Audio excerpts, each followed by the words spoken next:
ছেলে হওয়া এত সহজ না, অনেক কিছু ঘুরে আমাদের মাথায়। সব তো তোমার বইলা বোঝানো যাবে না, তারপরও কিছু বলি শোনো। আমরা ছেলেরা বউর সামনে মার সাথে ভালো করে কথা বললে মার আঁচলে থাকা সন্তান, আবার মার সামনে বউর সাথে ভালো করে কথা বললে বউর গোলাম। নিজের ছেলে মেয়েদের যদি মারি আমাদের দয়া মায়া নাই, আর ওই ছেলে মেয়েদের যদি কিছু না বলি আশকারা দিতেছি।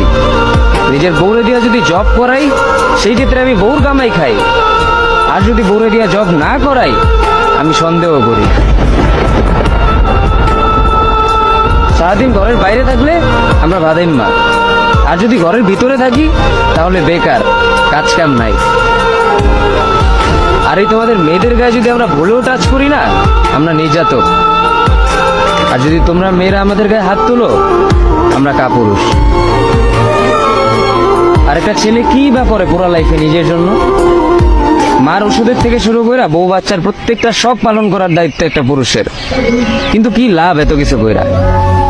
দিন শেষে একটা ভুল করলেই সবাই ভুলা যায় যে কে কি করছে তার জন্য।